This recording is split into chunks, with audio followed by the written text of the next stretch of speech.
하나님의 말씀은 사무엘상 16장입니다. 1절에서부터 13절까지 읽겠습니다. 사무엘상 16장.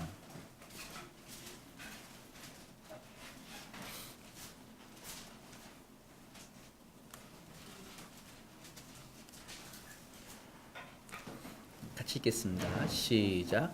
여호와께서 사무엘에게 이르시되 내가 이미 사울을 버려 이스라엘 왕이 되지 못하게 하였거늘 내가 그를 위하여 언제까지 슬퍼하겠느냐. 너는 뿔에 기름을 채워 가지고 가라.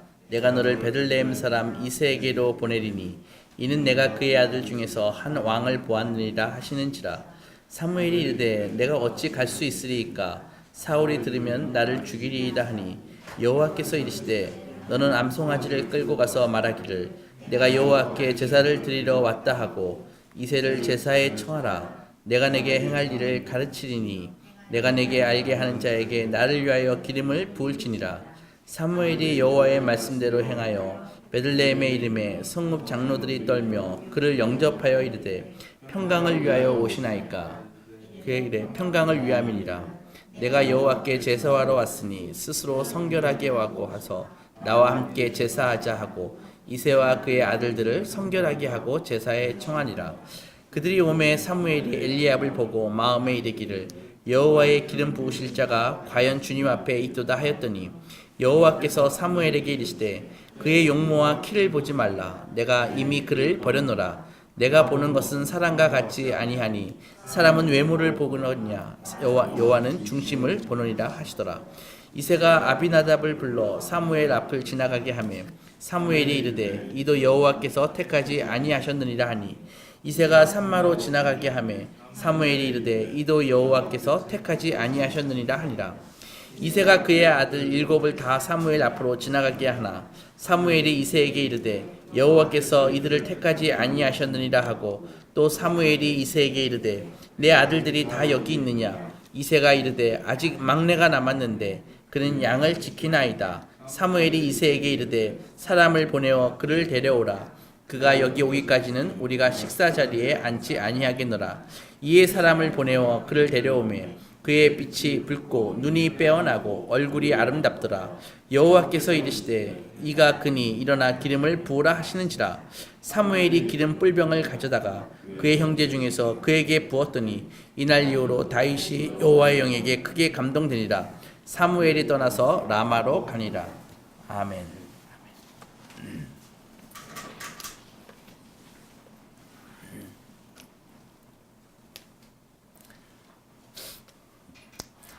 오늘 읽은 이야기의 스토리를 좀 아시는 분도 있고 좀 생소한 분도 있을 거라고 생각합니다. 좀 설명을 드리면요, 사무엘 하면은 지금 요 본문에서의 사무엘은 나이가 아주 많이 지긋한 그런 분입니다. 막 턱수염도 길 것 같고요. 근데 그 사무엘은요 지금 사울 때문에 막 슬퍼하고 있습니다. 왜 슬퍼할까요? 사울이 하나님의 명령에 말씀에 순종하지 않았기 때문에 이 일로 인해서 하나님께서 그를 버릴 거라고 말씀했기 때문입니다. 아니나 다를까 오늘 본문에 보면은 하나님이 사무엘에게 나타나셔서 말씀을 하시죠. 내가 사울을 이미 버렸다. 근데 네가 언제까지 사울 때문에 슬퍼하고 있을 거니? 베들레헴 이새에게 가서 그의 아들 중 하나에게 기름을 부어서 사울 대신 왕으로 삼거라. 이렇게 명령하셨습니다. 지엄하신 명령이죠. 그래서 사무엘은 베들레헴으로 이렇게 향해 가는 길입니다. 그러니까 동네 어귀에 오니까 벌써 대선지자, 이스라엘의 대표적인 최고의 선지자 아닙니까? 선지자가 오니까는 사람들이 막 알고 마을로 가가지고 막 사람들에게 알리죠. 야, 사무엘 선지자가 이 작은 마을 베들레헴에 온대 하니까 마을이 막 벌써 들썩들썩하죠. 왜냐하면은 야, 이거 사무엘 선지자가 오는데 우리 베들레헴 뭐 잘못한 거 있는 거 아니야? 하면서 장로들이 먼저 오늘 본문에 보면은 막 덜덜 떨었다고 했습니다. 이 사무엘 선지자 성격이 워낙 추상 같거든요. 강직하고요. 그런 사람이었습니다. 누구도 사무엘이 두려워하는 사람은 없습니다. 심지어 왕인 사울이라도 할지라도 사무엘은 전혀 두려워하지 않았습니다. 그래서 야, 베들레헴이 무슨 잘못한 것 아닐까 이렇게 두려워 떨고 있었는데 이 불안이 곧 기대감으로 바뀌었습니다. 왜냐하면 들어보니까는 사무엘이 베들레헴에 뭔가 잘못해서 지적하러 오시는 것이 아니라 예배드리러 온대더라. 근데 예배는 그 당시 축제였습니다. 그래서 마을 분위기가 확 바뀌었죠. 그래서 아마도 어린 암소를 잡고 바베큐도 하고 마을 전체가 마치 장날 같은 그런 분위기였습니다. 나중에 알고 보니까 이 사무엘이 마을을 베들레헴을 온 그 이유는 제사 드리는 그 목적 이외에 다른 목적이 있었습니다. 이게 뭐냐면은 그 이세라고 하는 이름의 그 농부가 아들이 무려 8명이 있는데 그 8명에게 사무엘이 관심이 있다는 거예요. 그래서 사람들이 사무엘이 왜 그 이세한테 그리고 이세의 아들들한테 관심 있을까 해서 다 이세네 집 그 장터로 다 몰려들었죠. 사무엘은요, 지금 현재의 왕인 사울 대신 왕을 할 사람을 지금 찾고 있는 것이었습니다. 그래서 이새와 그의 아들들한테 찾아간 사무엘은 하나씩 이제 면담을 시작했습니다. 한번 생각해 보십시오. 큰 장터 같은데 사무엘이 가운데 딱 앉아 있고 재판관처럼 위험 있게요. 그리고 이새의 아들들이 하나씩 지나가는 것입니다. 이새는 자기의 아들들을 마치 강아지 끌고 오듯이 딱 사무엘 앞에 와가지고 소개를 시키는 것이죠. 첫째, 둘째, 셋째 이렇게 하면서요. 사람들은 다 빽빽하게 구경하기 위해서 모였을 것입니다. 그래서 첫째 아들, 맨 먼저 거드름 피우기 유명한 첫째 아들 엘리압이 나타났습니다. 그래서 딱 보니까는 기골이 장대합니다. 키가 크고 너무 잘생겼습니다. 그리고 아주 완력으로 모든 사람을 제압할 만한 그런 분위기의 남자였죠.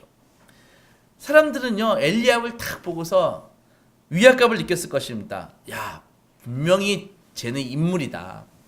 저렇게 기골이 장대하고 잘생기고 첫째 아들이고. 사무엘도요, 그 아들을 딱 보자마자 마음이 막 끌렸습니다. 그런데 곧 하나님으로부터 훈련받은 그런 예언자의 안목에 따라서 엘리압의 그 겉모습 속에 있는 내면을 들여다볼 수 있었습니다. 결과는 특별한 것이 없었습니다. 그 속에 엘리압 속에는 왕이 될 만한 그런 자질이 들어있지 않았습니다. 그래서 불합격했죠. 두 번째 아들이 왔습니다. 아비나답이라고요. 두 번째 아들이 탁 나타났는데 사무엘이 보자마자 바로 손짓으로 쟤도 아니야 물러가게 했습니다. 세 번째 아들이 나왔습니다. 세 번째 아들이 쌈마라고요. 쌈마도 보자마자 사무엘은 고개를 절레절레 흔들면서 물러가게 했습니다. 그 다음 네 번째서부터 여덟 번째는 아들이 하나씩 나왔는데 아예 이름도 소개하지 않습니다. 그냥 자동적으로 다 불합격된 것이죠. 저거 인물 아니야 이렇게.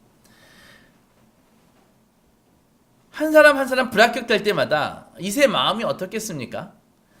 가슴이 막 철렁철렁 내려앉죠. 그래도 내가 첫째 아니면 둘째 셋째까지는 내가 좀 믿었었는데 다 불합격되니까는 가슴이 내려앉죠.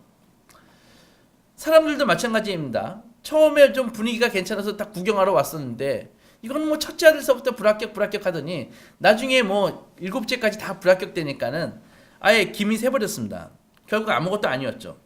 사무엘도 좀 당황했습니다. 혹시 내가 이 예언자로서 하나님의 메시지를 잘못 이해하고 있는 것이 아닌가? 여기 베들레헴 맞는가? 당신 이세 맞아? 막 확인해 들어갔죠. 모든 것이 다 맞았습니다. 틀림없이 만약에 다 맞다면은 여기에 7명이 나왔는데 7명 말고 또 다른 아들이 하나 있지 않을까? 분명히 그래야 말이 되니까 그랬습니다. 우리가 다 알고 있듯이 다른 아들이 있었습니까? 없었습니까?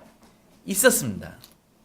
그런데 그 아들이 있었는데 그 아들도 이렇게 등장하는데 이름이 없이 등장을 해요. 이름이 없이. 아버지는 그를 이름으로 소개하지 않고 막내라고 소개합니다. 막내. 히브리어를 하나 가르쳐 드릴게요. 막내의 히브리어는 하카톤입니다. 하카톤. 그래서 아들의 이름이 있는데도 불구하고 막내 하카톤이 있다고 소개를 하면서 데리고 있다고 얘기를 하는 것이죠. 근데 뭐라고 얘기했냐면은 막내가 하나 있는데 지금 양을 여기에 없고 양을 치러 나갔습니다. 생각해 보십시오.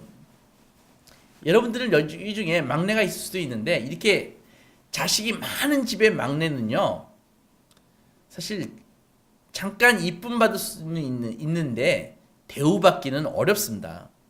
그러니까 이 하카톤이라는 말 자체가 굉장히 하찮은 거, 중요하지 않는 그런 사람이라는 뉘앙스가 깔려 있는 것입니다. 그러니까는 중요한 자리에는 걔는 깍두기라서 빼야 되는 것이죠. 그리고 그저 집안의 꼬마에 불과한 것입니다.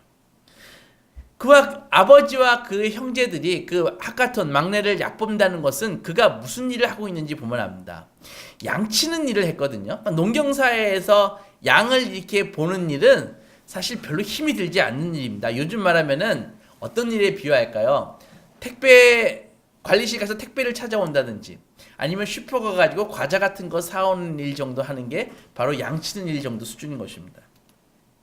다윗은 양치는 일을 하느라 먼 곳에 가 있었고 평소에 또 업신여김을 받았기 때문에 그날 그들은 베들레헴으로 다윗을 데리고 와야 했습니다.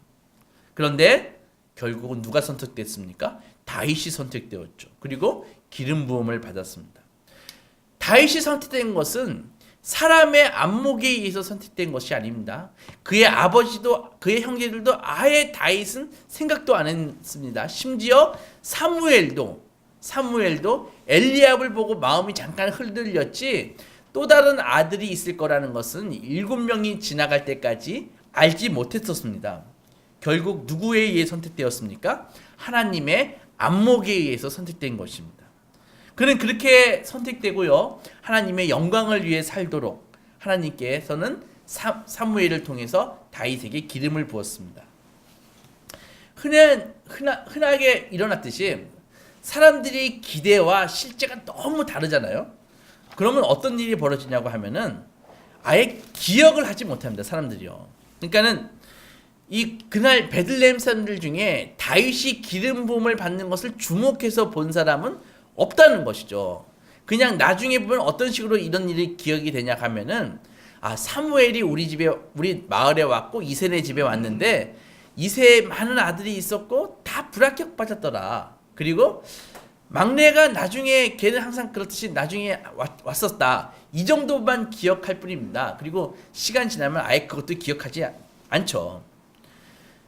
여전히 그 기골이 장대한 엘리압서부터 다른 아들들은 베들레헴 거리를 막 활보하고 다녔을 것이고 다윗은 여전히 멀리 떨어져서 양이나 돌보고 그런 일을 했을 것입니다.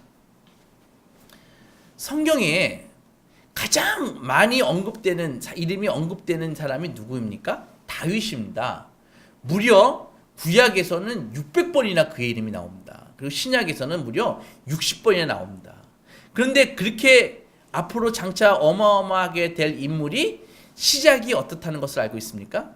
이름도 없는, 누구도 다 무시하는 그런 사람서부터 시작이 출발이 되고 있다는 것이 우리가 주목해서 봐야 되는 것입니다. 의미심장하죠. 다윗은 요즘 말로 말하면은 좀 깔보는 말로 교회에서 말하면은 평신도라는 말을 쓰죠. 그죠? 평신도에 불과한 사람이었죠. 그의 아버지가 빠뜨리고 사무엘에게도 소개하지 않을 정도의 사람이었습니다. 형제들은 당연히 걔를 무시했죠. 그런데 또 족보를 조사해 보면은 다윗의 그 할머니 중에 누가 있습니까? 이스라엘이 가장 멸시하는 민족 중에 모압 사람이 있습니다. 누구입니까? 할머니 중에 룻이 다윗의 할머니잖아요. 혈통도 안 좋았습니다. 그러니까 이 꼬마 목동이었던 다윗이 이 하나님의 선택을 받고 기름 부음을 받고 정말 이 하나님께 쓰임 받았다는 이 이야기가 이게 우리에게 무슨 메시지를 줄까요? 정말 평범한 사람들, 이름 없는 사람들, 그리고 별 볼 일 없는 사람들, 사회적 지위와 신분이 낮은 사람들, 다시 말해 이 지구상의 대다수인 사람들에게 힘을 주는 이야기라는 것입니다. 하나님의 일을 위해 뽑히는 것은요, 일반적인 선거나 투표에 의해서 뽑히는 것이 아닙니다. 그리고 그의 능력이 출중해서 능력을 입증해서 뽑히는 것도 아닙니다. 가능성이 많아서 뽑히는 것도 아닙니다. 지금요, 우리 사회는요, 전문가를 중시하는 사회에 살고 있습니다. 그래서요, 전문가가 아닌 사람은 다 바보 취급받습니다. 그러니까 전문가에게 조언을 구해서 행동하는 것이 마치 이 큰 원칙인 양 그렇게 사람들이 생각을 합니다. 예를 들어서 이런 것이죠. 우리 몸을요, 의료 전문가한테 맡겨버렸습니다. 그 결과로 몸이 막 더 좋아졌나요? 전체적으로 다 체질들이 약해지고 있는 것 같습니다. 옛날보다요. 여러분들 교육을요, 교육 전문가한테 맡기죠, 그죠? 교육 전문가한테 맡기지 않습니까? 그렇다고 아이들이 정말 이 학습 능력이 막 향상되던가요? 아니요. 오히려요, 걔네들은 스스로 사고할 줄 모르는 아이들로 자꾸 변해가는 것 같습니다. 그리고 세계 문화유산과 역사 이런 곳에서 아주 무지한 애가 돼버립니다. 광고와 정치 이런 것도 생각해 보십시오. 어떻게 보면은 그들이 하는 그 플로트의 음모에 사람들이 막 놀아나는 것 같습니다. 댓글을 달고요, 조작되면은 그것에 다 휩쓸려가서 우리는 그것에 막 이렇게 조롱당하고 어리석은 대중이 자꾸 되어가는 것 같습니다. 우리는 대인관계를 막 개발하고 회복할 책임을 심리 전문가에게 자꾸 의뢰를 하죠. 그럼으로써 우리가 정말 이 대인관계에 있어서도 우리가 막 능력을 발휘하는 것이 아니라 오히려 정서적인 건강도 안 좋아지고요, 우정도 형편없어지고 결혼과 가족생활도 황폐해집니다. 신앙은 안 그런가요? 신앙을요, 많은 사람들이 신앙도 종교 전문가한테 맡깁니다. 자기의 신앙을 종교 전문가한테 맡깁니다. 그래가지고 어떻습니까? 우리 교회는 그렇지 않지만 어떤 교회 가면은요, 좀 재정이 넉넉한 교회 가면은 무슨 프로그램들이 어마어마하게 많습니다. 그죠?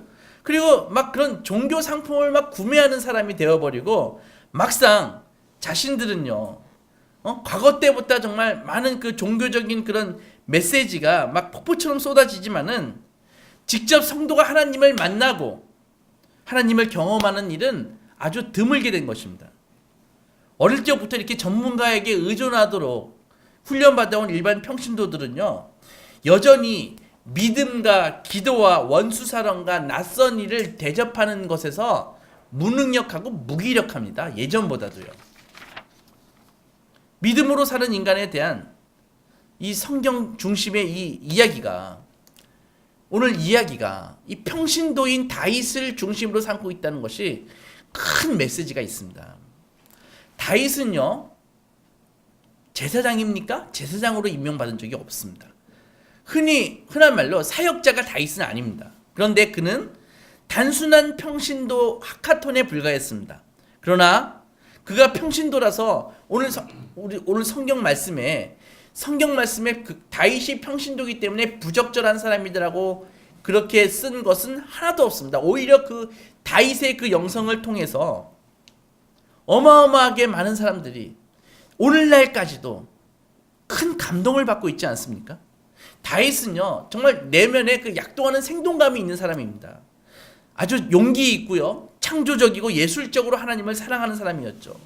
열렬히 기도하는 사람이었습니다. 무엇보다도 그가 시와 노래를 가지고 하나님을 신앙하는 평신도였습니다.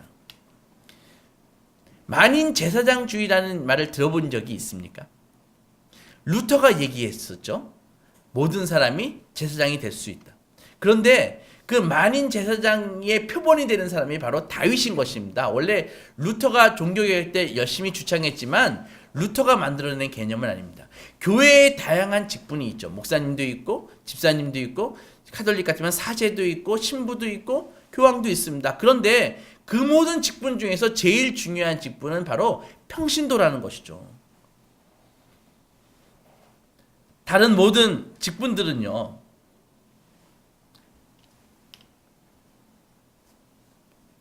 일반 성도들로 하여금 하나님을 만날 수 있도록 돕고요, 격려하며 섬기기 위한 것입니다.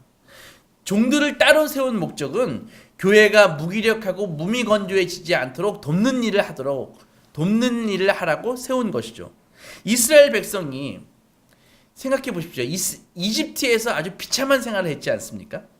그래서 구출된 지 얼마 안 되었을 때 이 이스라엘 백성들에게 하나님이 이스라엘 백성들 그 민족의 정체성을 규정하는 아주 놀라운 말씀을 하셨습니다. 그게 뭐냐면은 이런 말씀을 하셨어요.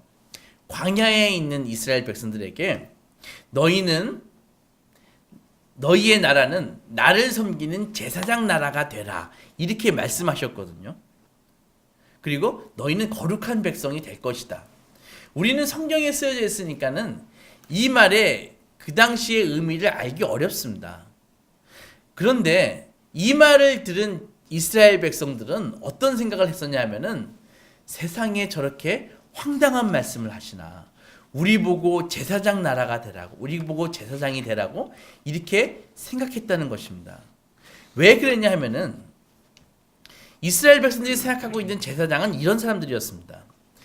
우리는 이집트에 가보신 분도 있을 수 있고 못 가보신 분도 있을 수 있겠지만 가끔 보면은 그 이집트의 나일강변에 있는 신전이 있습니다. 그들이 생각하는 제사장은 거기에 어마어마한 신전이 있거든요. 테베, 룩소르라고 하는 곳 같은 데 가면은, 그리고 그런 곳에 가면은 어마어마한 신전인데 그들이 봤던 제사장은요, 그 거대한 신전에서 수십 명의 그 종들의 호의를 받으면서 이 종교의식을 집행하는 사람들이었다고요. 사회 계층상 최고위층에 있는 사람입니다. 요셉 이야기를 아시죠? 요셉이 혹시 그 출세하고 나가지고 결혼을 하는데 누구랑 결혼했는 줄 아십니까? 요셉이 노예였을 때 말고 하루아침에 갑자기 총리가 됐지 않습니까? 그리고 총리가 된 것을 축하해가지고 파라오가 요셉에게 선물을 주었습니다. 그게 뭐냐면은 와이프를 선물을 주었거든요. 결혼을 시켜줬거든요. 근데 누구랑 결혼을 시켜줬냐고 하면은 이집트 온외 제사장 보디베라의 딸 아스낫을 주었다고요. 그러니까는 그 당시 그 이집트의 제사장의 레벨이라는 것은 저도 총리 정도 되어야 그 이집트 그 제사장의 딸과 결혼할 수 있는 수준이 되는 거라고요. 이스라엘 백성들이 봤던 제사장은 그런 제사장이라고요. 그런데 하나님이 이스라엘 백성 보고 너희 보고 제사장이 되라고 말씀하셨거든요. 광야에 있는데요. 광야에 있는 이스라엘 백성은 어떤 상태였습니까? 제사장인데 성전이 신전이라도 있나요? 제사장이 입을 에봇이라도 있나요? 거기 종들이라도 있나요? 아무것도 없다고요. 광야에서의 이스라엘 백성들이 갖고 있던 성전이래 봐야 기껏해야 텐트, 천막이었다고요. 지금도 이 3000년이 지난 지금도 그 이집트의 그 신전 앞에 서면은 입이 떡 벌어지고 그 거대함에 압도된다고요. 그런데 그 당시 직접 눈으로 그 사람들이 어떤 사람들인지 봤는데 하나님이 이스라엘 백성 보고 너희 보고 제사장이 되라고 하니까는 황당한 소리를 한 것이죠. 지금 내일 먹을 것도 없어가지고 맨날 불평하고 싸우는 마당에 제사장은 무슨 헐 하지 않겠습니까? 그런 상태였다고요. 예복이 있습니까? 성전이 있습니까? 그리고 성직 훈련을 받은 적이 있나요? 위계 질서가 있나요? 그런데 하나님이 얘기하는 제사장은 이런 것이 전혀 필요 없는 그런 제사장입니다. 에봇 필요 없어. 성전 필요 없어. 위계 질서 필요 없어. 초대교회 교인들한테도요, 하나님이 놀랍게도 구약의 이스라엘 백성들과 똑같은 주문을 하십니다. 너희가 제사장이 되라고 얘기하고 있거든요. 베드로전서 2장 9절에 보면 이런 말씀이 있습니다.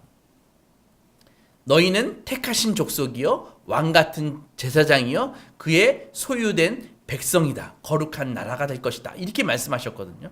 그리고 계시록 1장 6절에 보면은 너희들은 그의 아버지 하나님을 위해서 우리를 나라와 제사장으로 삼으셨다. 이렇게 말씀하고 계십니다. 그러니까는 구약의 이스라엘 백성 보고 제사장이 되라고 말씀하셨던 하나님이 신약의 백성들한테도 너희가 제사장이 되라고 말씀하신다는 것이죠. 전혀 예상하지 못했던 이 명령을 받은 이스라엘 백성들은 곰곰이 생각했습니다. 도대체 제사장은 어떤 옷차림을 해야 될까? 제사장은 어떤 성전을 관리해야 될까? 제사장은 어떤 의식을 관장해야 될까? 제사장은 어떤 비밀스러운 지식을 가져야 될까? 이런 문제가 아니라 도대체 제사장은 어떤 존재인가를 고민하기 시작했죠. 그 질문에 대한 답은 이런 것입니다. 제사장은 하나님 앞에서 사람을 나타내고 사람 앞에서 하나님을 나타내는 존재입니다.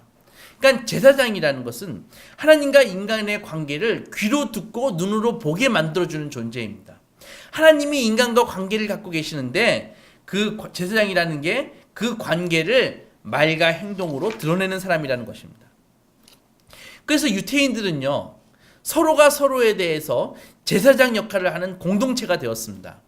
이는 하나님 형상으로서 정체성을 배워나갔다는 말입니다.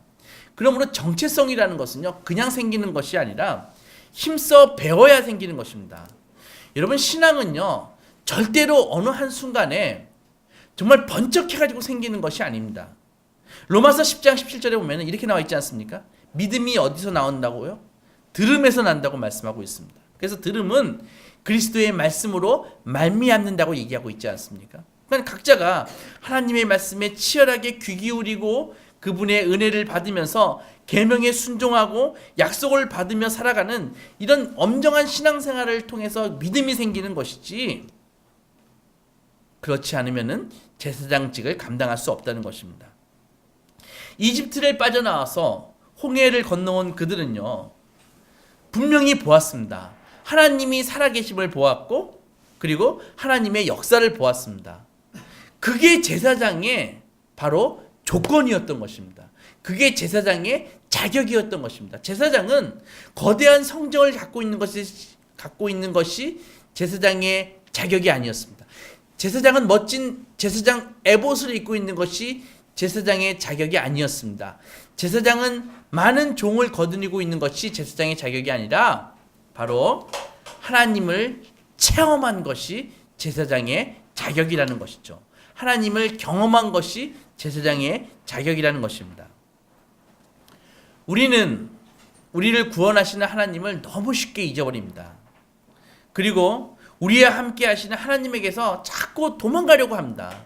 그래서 그런 우리에게 하나님을 보여줄 수 있는 제사장이 필요한 것입니다. 우리가 하나님에게서 도망치려고 할 때 하나님을 탁 들이밀 수 있는 그런 제사장이 필요한 것입니다. 그러나 그 제사장들의 대부분은요, 겉으로 제사장처럼 보이지 않습니다. 제사장 분위기를 풍기지 않습니다. 제사장처럼 옷을 입지 않습니다. 제사장처럼 말하지 않습니다. 그러나 그럼에도 불구하고 그들은 제사장인 것입니다. 다윗이 바로 그런 제사장이었습니다. 단 한 번도 제사장이라고 불린 적은 없지만은 평생 동안, 정말 우리가 낮추어 부르는 말로 평신도에 불과했지만, 그는 평생 동안 주변 사람들에게 그의 삶과 일을 통해서 하나님의 다스림이 무엇인지, 은혜가 무엇인지 자비를 느끼게 해주었습니다. 그래서 우리는요, 이 평신도라는 말로 과소평가하는 그런 잘못을 저지르면 안 되는 것입니다. 다윗이 사무엘 앞에 등장을 했을 때 처음에는 이름 없이 등장을 했죠. 그런데 나중에 제일 끝에 가서 다윗이라는 이름이 나타나기 시작을 합니다. 여러분, 개인의 이름은요, 어떻게 보면 씨앗과 같습니다. 처음에는 아빠나 엄마가 이름을 지어주지 않습니까? 미약한 상태로. 그런데 그 이름이라는 씨앗은 점점 싹이 나고 잎이 생기고 나무가 되어서 열매가 맺히는 것입니다. 하나님은요, 이 개인하고 관계를 가지신다는 것입니다. 그러니까 무슨 말인가 하면은, 하나님은 개인과 관계를 맺으시는데 구체적인 이름을 가진 개인과 관계를 맺으신다는 것입니다. 그래서 이 이름을 이렇게 짓는다는 것은 굉장히 중요한 의미가 있는 것입니다. 창세기에서 아담이 처음에 한 일이 무엇인지 혹시 아십니까? 아담이 에덴 동산에서 동물들을 모아놓고 동물들에게 이름을 지어 주었다고요. 하나님도 그 전에 무엇을 하셨습니까? 사람을 지으시고 사람에게 아담이라고 이름을 지어 주셨죠. 그래서요, 오늘 이 이야기의 끝을 장식하는 것은 다윗이 하카톤에서 다윗이라는 이름을 가졌다는 것에 오늘 이야기의 메시지의 그 끝부분에 나와 있는 내용입니다. 우리 모두는 이름을 갖고 있습니다. 하지만 각자는 우리가 이름을 다 자기에게 해당하는 이름을 갖고 있는데, 우리는 태어날 때 번호를 부여받지 않고 이름을 부여받죠. 그러니까 이름을 이렇게 불러준다는 것은 존중한다는 것입니다. 이름을 부른다는 것은 그를 선택했다는 것입니다. 무시당하고 초대받지 못한 그 인물이었던 다윗이, 그 목동이 하나님의 성령에 의해서 기름 부음을 받고 마침내 자기의 이름 다윗을 찾은 것이죠. 그 이름이 바로 다윗입니다. 여러분, 우리 모두는요, 사실 다 하카톤에서부터 시작합니다. 이름이 없는 것에서부터 시작합니다. 그리고 세상은요, 우리를 하카톤으로, 이름 없는 사람으로 만들어버립니다. 우리 주위 사람들은 우리를 늘 하카톤으로 인식합니다. 그 결과 우리는요, 우리 스스로를 이름 없는 사람, 하카톤으로 여기고 있는 것입니다. 또 어떻게 보면 그게 편한 것 같아서 이름 없이 하카톤으로 살기를 원합니다. 그냥 묻혀서 너희의 인생은 생존이 너희의 목표야 라고 사탄의 메시지를 그냥 그렇게 수용해 버리는 것이죠. 그러나 예수님은 이름을 불러주시는 분입니다. 평범한 요나의 아들 시몬을 뭐라고 불러주셨나요? 바로 반석인 베드로라고 이름을 불러주셨습니다. 사회에서도요, 하나님께서는 예수님은 베드로를 요나의 아들, 바요나 시모나, 요나의 아들을 베드로라고 불러주시면서 사명을 주셨거든요. 그러니까 사명이라는 것은 그 사람의 가치입니다. 사회에서도 사명이 큰 사람에게 그 더 많은 가치를 지불하는 것이죠. 예수님은요, 시몬에게 베드로라는 이름을 지어주시고 사명을 주셨습니다. 요한의 아들 시몬아, 내가 나를 사랑하느냐? 내 양을 먹여라, 내 양을 쳐라. 이것은 곧 하카톤이 아니라 하나님의 사명을 감당할 수 있는 제자가 됨을 의미하는 것입니다. 사람에게는 두 개의 이름이 있어야 됩니다. 여러분들의 이름은 무엇입니까? 첫 번째는 부모님이 지어주신 이름을 갖는 것이죠. 그래서 그 이름은 우리의 주민등록상에 올라가 있습니다. 대한민국 국민임을 증명하는 것입니다. 그러나 그것으로만 살면 안 됩니다. 우리의 진정한 부모가 되시는 하나님을 만나서 하나님이 우리의 이름을 지어주셔야 됩니다. 그것이 바로 천국의 시민임을 입증하는 이름입니다. 두 번째 이름은 자기가 스스로 짓는 것이 아닙니다. 그것은 하나님이 지어주시는 것입니다. 예수를 만난 많은 사람들이요, 새로운 이름을 갖게 되었습니다. 예수를 믿는 사람들을 지독히도 박해했던 사울은 예수님을 만남으로써 한 예수 그리스도의 종인 바울이라는 이름을 얻었습니다. 그것은 세상의 이름이 아니라 제사장의 이름입니다. 평범해 보이고 세상에 작고 큰일로 고통받고 좌충우돌하는 삶이지만 하나님께 새 이름을 받은 그 사람은 바로 제사장인 것입니다. 비록 에봇을 입고 있지는 않고, 비록 주위에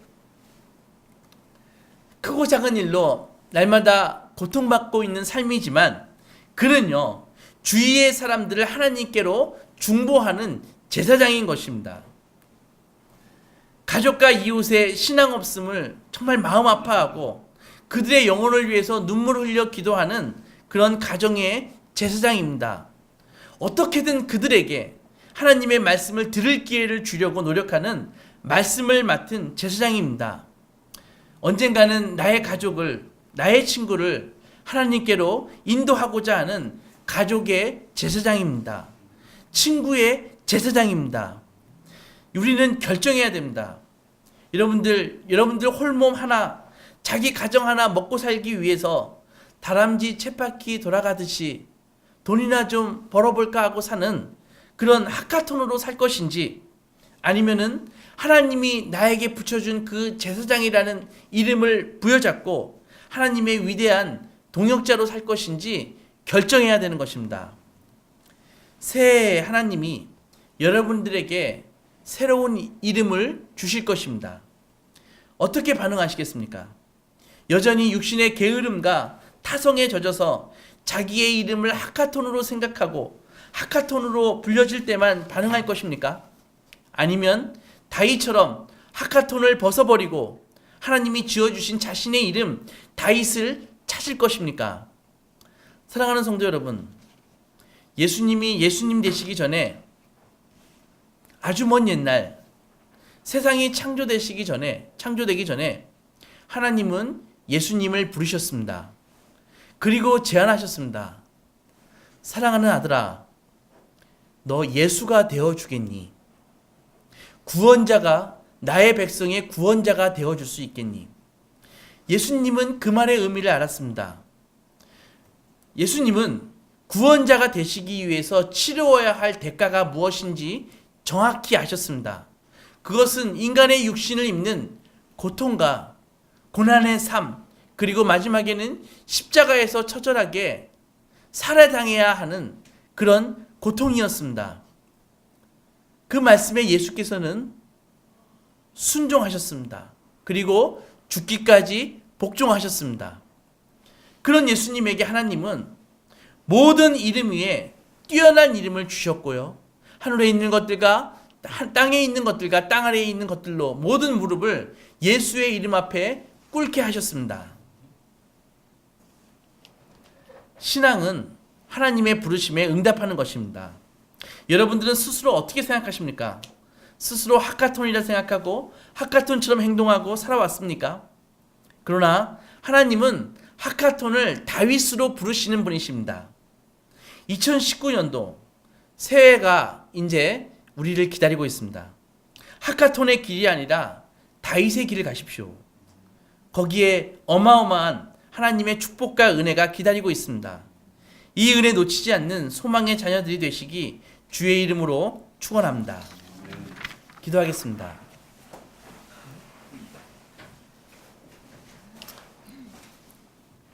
사랑하는 하나님 아버지, 우리는 스스로 하카톤이었고 이름 없는 그런 존재였습니다. 생존이 목표였던 보잘것없는 하카톤이었습니다. 그러나 우리에게 하나님은 제사장이 되라고 말씀해 주셨습니다. 이제는 더 이상 이름 없는, 아니 세상의 이름만 갖고 사는 그런 이름 하나밖에 없는 사람이 아니라 하나님께서는 제사장이라는 새로운 이름을 주시면서 너의 가족과 너의 친족과 너의 이웃을 제사장으로서 중보하거라. 나를 그들에게 나타내고 그들을 나에게 데리고 오라고 하신 제사장의 사명을 주시니 하나님 감사합니다. 이 사명의 소중함을 깨닫고 2019년도 이제 새로운 이름 제사장 다윗의 이름으로 살겠습니다. 주님께서 나를 불러주셨으니 그 부름에 예스라고 응답하겠습니다. 주님 닮아 주님처럼 하나님 아버지 순종의 삶을 가겠습니다. 부족한 것 채워주시고 용기로 함께하여 주시옵소서. 예수님의 이름으로 기도했습니다. 아멘.